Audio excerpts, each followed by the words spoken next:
This is the story people online can't stop debating. How Brooklyn Beckham and billionaire heiress Nicola Peltz keep ending up at the center of headline-making fallouts. From the Hadid circle, to Selena Gomez, to now the entire Beckham dynasty. And whether you think it's unfair blame or a real pattern, the timeline is hard to ignore.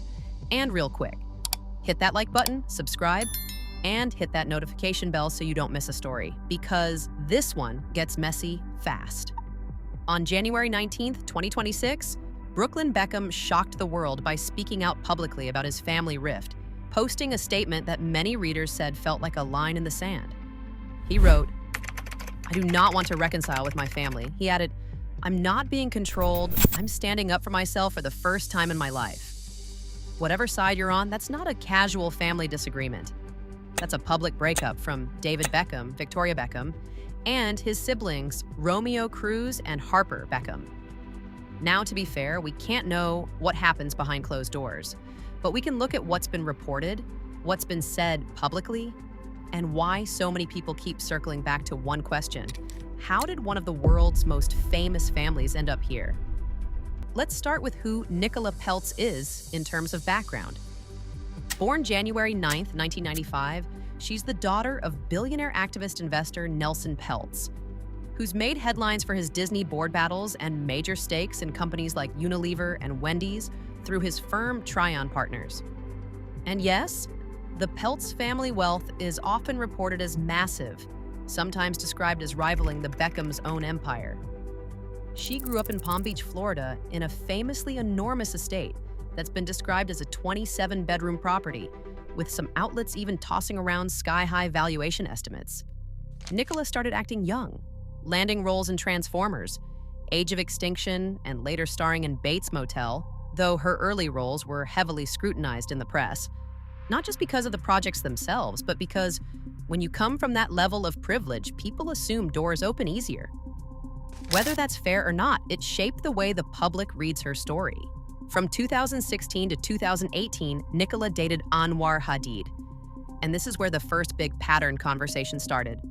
Reports and fan timelines suggested Anwar was around 17 when the relationship began, while Nicola was about 22, an age gap that triggered a lot of chatter and concern in the gossip press. According to reporting and insiders quoted in tabloids at the time, Yolanda Hadid and the Hadid family were not thrilled. And some stories even claimed they pushed for an intervention because they felt Anwar was becoming unhappy and distant from sisters Gigi Hadid and Bella Hadid. That's not confirmed as a proven fact, Anmal. It's an insider claim. But it's been repeated enough to become part of the public narrative. Those same reports painted Nicola as strong-willed and demanding, and framed the relationship as stressful for the family dynamic. Again, that's a characterization from unnamed sources, not a verified diagnosis of anyone's behavior. But it matters because it's the exact kind of storyline people later said they recognized in Brooklyn's situation. Fast forward to April 2017, and Nicola meets Brooklyn Beckham at Coachella. He was 18. They didn't become official right away, but by October 2019, they reconnect at Leonardo DiCaprio's Halloween party in Malibu. And within 2 days, they have their first kiss. By July 2020, they're engaged. By April 2022, they're married in a lavish ceremony at the Peltz estate in Palm Beach. And here's where the Beckham drama begins, because even the wedding became a headline machine. The dress situation alone got spun into a symbol of everything people thought was wrong. Victoria Beckham, former Spice Girls member turned fashion mogul, offered to make Nicola's wedding dress through her Victoria Beckham atelier. But Nicola later said the atelier couldn't complete it, so she chose Valentino instead. Then, in later retellings and commentary, that same situation got framed by others as canceled or snubbed, which only deepened the tension because the public didn't just see a dress, they saw a power struggle between Nicola and her mother-in-law. Then came the first dance story, the moment that people still argue about like it's a courtroom exhibit. Brooklyn claimed his mother danced very inappropriately with him and that he felt humiliated. But the wedding DJ, Fat Tony, gave a different account publicly. He said, Mark Anthony asked for the most beautiful woman in the room to come to the stage and then called up Victoria. And that's when Nicola left in tears. with her mother, Claudia Hefner Peltz, reportedly comforting her. In gossip reporting that followed, there were even more dramatic claims in Nordic, including an alleged ultimatum line like, "It's her or me." But to be clear, that specific kind of quote is usually sourced to unnamed staff or insiders, and it's not something we can independently verify. What we can say is, the story turned into a public tug of war over who ruined the wedding mood, and that argument never really died. Over time, people also fixated on how publicly devoted Brooklyn appeared to be. He's talked about having dozens of tattoos dedicated to Nicola, and fans use that as evidence of intensity. Though tattoos alone don't prove anything about the health of a relationship. Still, it added to the perception that his world was shrinking into just the two of them, potentially isolating him from his famous siblings, Romeo, Cruz, and Harper. Now let's talk about the Selena Gomez chapter, because it's the cleanest example of how quickly relationships around this couple seem to shift in the public eye. In October 2022, Nicola and Selena met at the Academy Museum Gala in Los Angeles and became visibly close. They were photographed together constantly, joked about being a throuple with Brooklyn, traveled together, and even got matching tattoos. Nicola publicly praised Selena in interviews, calling her a soul sister. And in celebrity friendship terms, that's about as loud as it gets. But then, reports began claiming the friendship cooled. When Selena married Benny Blanco in September 2025, Brooklyn and Nicola didn't attend, and different outlets floated different explanations, from scheduling conflicts to they're not as close anymore. The key point is, the absence became a headline.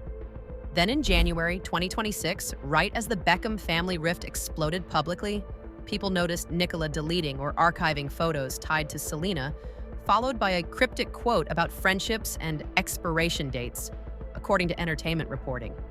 On its own, that could mean nothing. But combined with the timing, it fueled the narrative that this couple's friendships often end the moment the spotlight turns. Other commentary added gasoline. A celebrity hairstylist, Justin Anderson, publicly said he'd worked with Nicola and didn't have a positive impression. That's his personal claim, not a court verdict. But it contributed to the growing pile of industry whispers people love to cite. Alana Hadid, Anwar's half-sister, also threw shade publicly, implying Nicola wanted attention and fame. Again, not proof of wrongdoing, but another public voice reinforcing the same theme that even actor Will Peltz, Nicola's own brother, has reportedly stayed neutral on publicly. Now back to Brooklyn. His January 19th, 2026 statement painted a picture of long-term pressure and public image control, claiming his parents and their team pushed narratives to the press from their London base. Whether you believe him or not, it explains why he says he feels better after stepping away. He frames it as finally choosing peace. Some fans read that and say, good for him, boundaries. Others read it and say, that sounds rehearsed. But here's the safe, honest truth. We don't know if anyone coached anyone. What we do know is that his language landed like a PR grenade, and it turned a private family issue into a global debate overnight. Reports also say communication is now legal-heavy and distant, and that reconciliation is complicated. Some outlets have claimed the Beckhams want their son back badly, but that tensions around Nicola remain a major obstacle. That's not a confirmed family statement. It's sourced reporting, but it matches what the public has been watching unfold. David Beckham has reportedly made comments interpreted as a heartbreak-coded message, including the line, "Let children make mistakes," said during a business conference in Davos in connection to the situation. And that line hits because it sounds like a father trying to stay calm while watching everything blow up. Meanwhile, tabloids keep floating the same next step rumor, a potential tell-all, a big deal, some kind of monetized version of the feud. Is that real? Not confirmed. But the fact it's even plausible tells you how hot this story has become. And then there's the vow renewal. In August 2025, Brooklyn and Nicola renewed their vows in Florida with a very small guest list, and reporting noted the absence of Beckham family members, including Romeo, Cruz, and Harper. Again, that doesn't prove a villain, but it does show the separation had already turned into reality, not just rumors. Christmas 2025 was reportedly spent with the Peltz family in Palm Beach, not the Beckhams in London. And that's the visual people can't unsee. A new family unit forming in real time, while the old one fades out of the picture. So what's the pattern, really? The safest way to say it is this. Multiple relationships around Nicola and Brooklyn have ended up surrounded by public claims, insider quotes, and reputation warfare. And the public keeps interpreting that as isolation, control, or loyalty tests. But interpretation is not the same as proof. What is real is the damage you can see. A famous family fractured, friendships that look frozen out, and a couple standing firm in the middle of it all, and whether this ends in reconciliation or a permanent split. One thing is clear, this story isn't going away anytime soon. Hit like if you made it to the end, subscribe, and hit that notification bell so you don't miss the next story.